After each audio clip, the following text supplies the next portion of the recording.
My name is Chris Griffith, and I am a Freemason.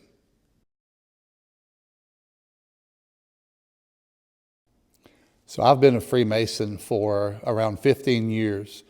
I was initiated back in 2009 at Zebulon Lodge, number 273, over in Prestonsburg, Kentucky.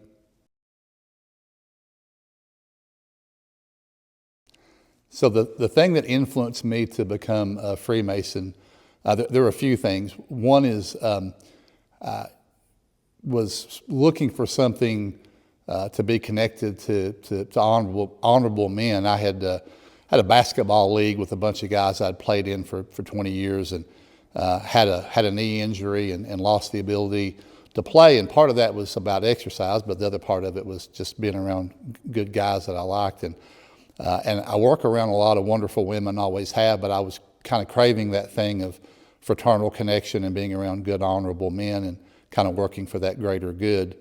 And so I had known that I had an uncle who was a Mason, and there were some local barbers in our area that are pretty well known. They've both passed on now, but William Kelly Moore and Robert Moore, and they would always say to me, when I was young, they would say, "Chris, you know your uncle was a Mason, and if you ever have any questions, we can't ask you about anything or to join, but if you ever have any questions, you come and talk to us and we can tell you more." And so when I was in my 30s, I had that sort of craving for that connection with good men, and it was always in the back of my mind, and so that sort of led me to the door of Freemasonry.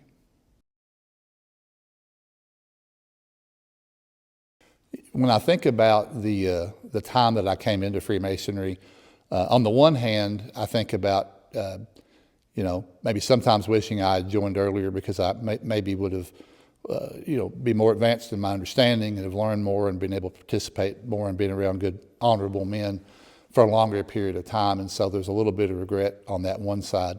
I think on the other side, the place that I came into Freemasonry and my level of maturity and my sort of dedication to the craft and taking seriously. I was an officer that first year and have been basically an officer ever since. So I think that my level of maturity and dedication was different in my late 30s than maybe it would have been in my early 20s. At least that's true for me. It's not true for everybody. So in a lot of ways, I'm certainly glad and thankful that I came in when I did, because I was more prepared for the lessons and more prepared for the commitments that being a Mason entails, and certainly being an officer and trying to contribute to the lodge. So for me, that later age certainly had as much value as it did, and in my case, I think even more so.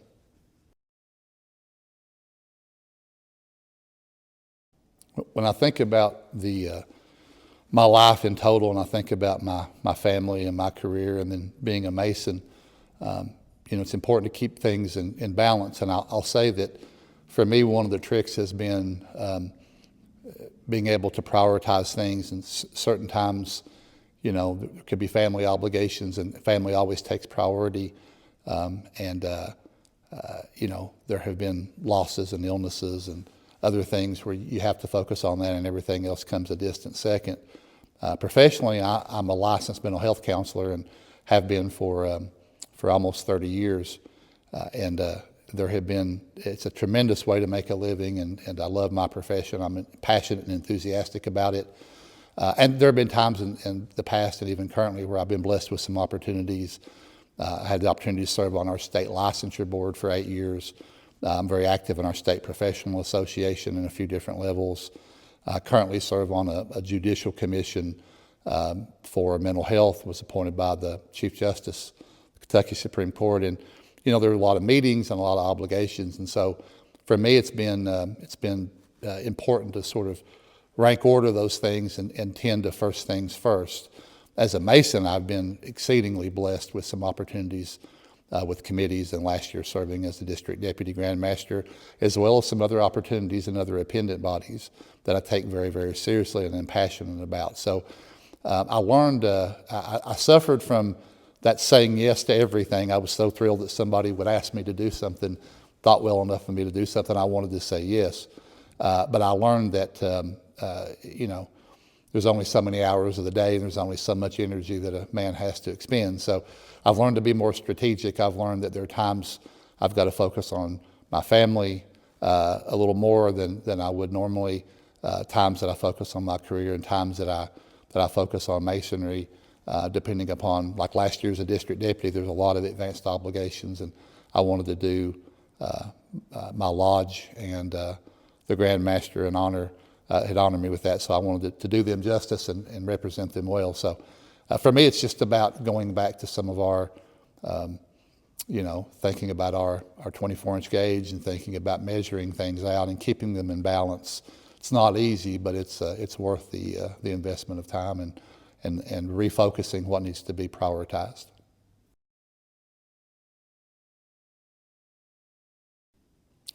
There's so many things about Freemasonry that I love. As somebody who really, really enjoys ritual, it's one of my favorite things. I love to see it. I love to perform it. I love when someone gets that experience. I love just the getting together with honorable men, and just the breaking of bread is a good thing. Masons eat well. There's so many different wonderful aspects. I love our history. I love learning about Freemasons that have come before. I always say, we stand on the shoulders of giants, and if I ever want to humble myself, I go back and read or learn or hear about the things that they did, and all those things are really great. If I had to pick one single thing that to me is elevated above the many things that I love about Freemasonry, it's back to the fraternal piece. It's the brothers. It's the fraternal aspect of again being around like-minded, honorable men. I say like-minded. We have a lot of differences, a lot of variances, and different points of view. That's a good thing, but we all share these common tenets that we all subscribe to and believe in, and those things unite us when maybe the world at large may divide us. So it's the relationships with brothers. It's being able to travel across the state and see brothers that I would never have met in any other capacity, that we can sit down and catch up and talk about family and talk about lodge business and how things are going, and different things that we're learning. So for me, it's the brothers and the fraternal connection and the relationships to me are the greatest thing about Freemasonry among all the things that I really appreciate.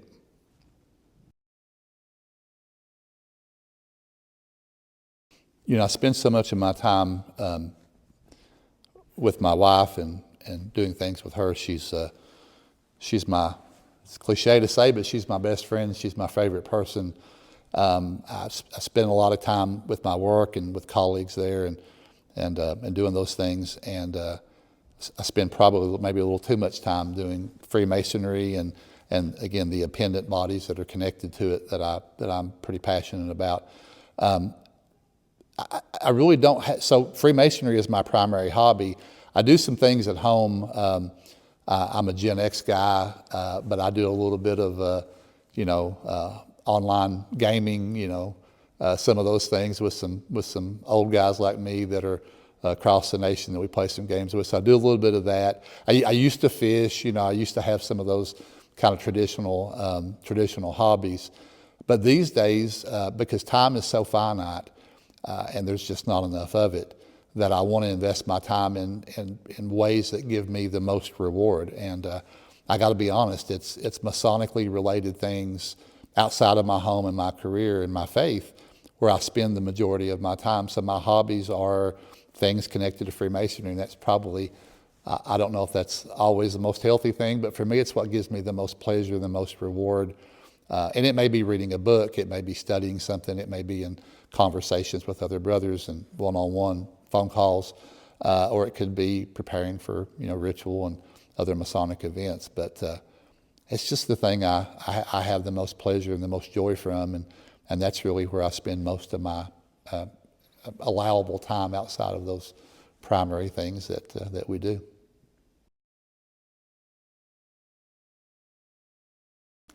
There are so many people that I know as a result of Freemasonry and that I would have never met in any other way. There are people that have different vocations and backgrounds that live in different regions, different states, sometimes even different countries. And I just would never have met met them or made their acquaintance, and they're really some of, if not the best people that I know. They're the kindest, most thoughtful, most generous. If you have something going on in your life, they're there. They're interested in what's going on in your life. They care about you, and I would have lived in a much smaller circle of life. And having those relationships, to me, are it's no doubt a byproduct of being a Freemason, and having those common interests and those being like-minded in so many different ways. There are countless people that I count as friends. Sometimes acquaintances, which is fine. Acquaintances are great. Sometimes friends, sometimes dear, close friends.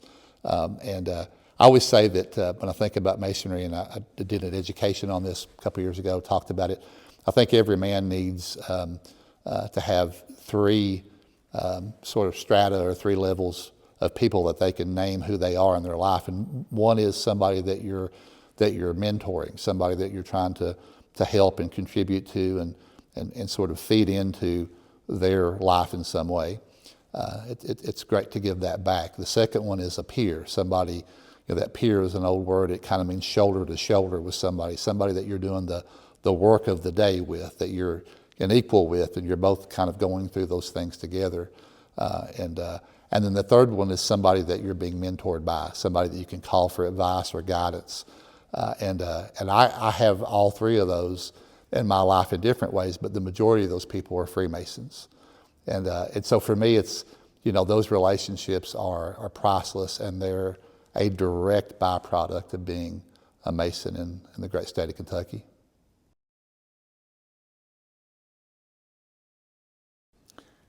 Freemasonry across the state is strong, and again, I have so many friends and have been blessed to have visited so many lodges in Western Kentucky, Central Kentucky, Northern Kentucky, Louisville area.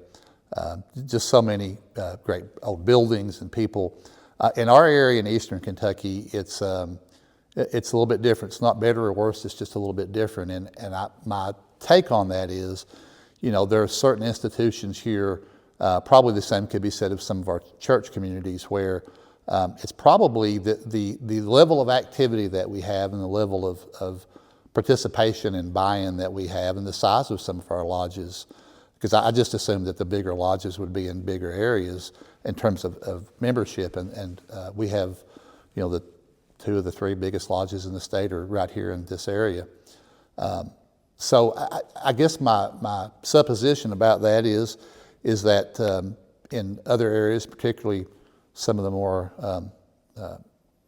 urban, not be the right word, but part of the state, there's more things, there's more opportunities, there are more resources, there's more events to attend, there are more things to do on the weekends, there's those kind of things. And I think in our area, historically speaking, a lot of those social activities and activities where people would congregate and be around one another happened around, church events, and happened around, clubs that met, and predominantly in our area were in Masonic halls. And so, some of those events were on the social calendar for people during the year. In the old days, with the Eastern Star as an appendant body, or Masonic events in the during installation and other kinds of ceremonial things. And so I think those traditions still hold fast here, and that some of those, because our areas are a little bit more rural, so you have a lot of tradition of families,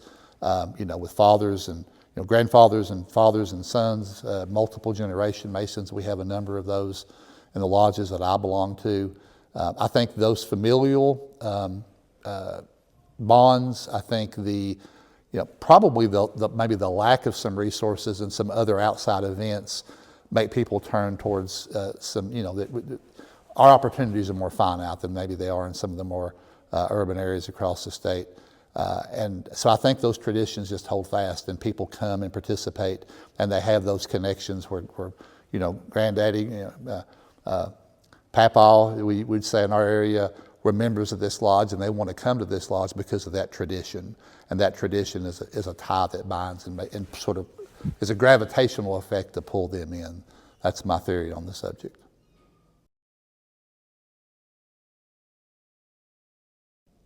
So I'm a proud member of a couple lodges, the local Lodge of Research, Ted Adams Lodge of Research. I'm a proud member there.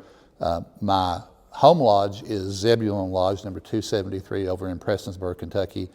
Proud to be a past master of that lodge back in 2013.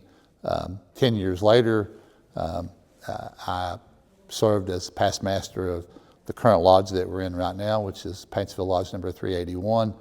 So I had a 10-year span between serving as master and leading the lodge. I love both of my lodges. They're both great. Zebulon Lodge is quite a bit bigger. It's double the membership. The Zebulon Lodge is a great history and tradition. It was chartered back in 1854, and a lot of lodges were chartered during that period of time. It's one of the older lodges in the area. It's got a rich tradition. A lot of leaders came out of there in our community, just the brotherly love. We're known for that sort of connection and camaraderie.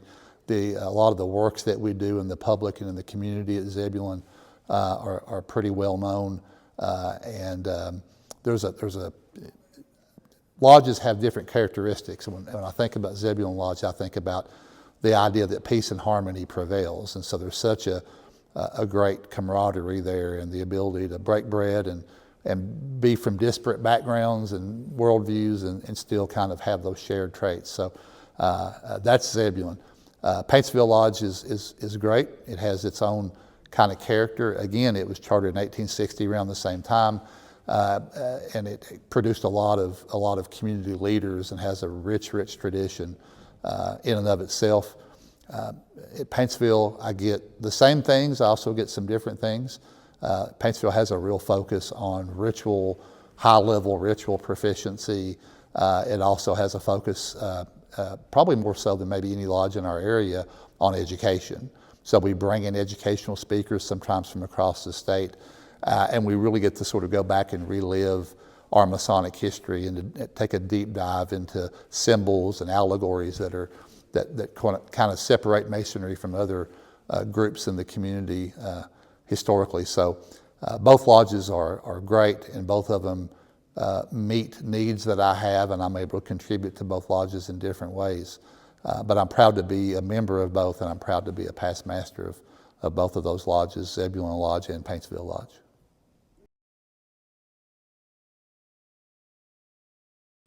So why Freemasonry?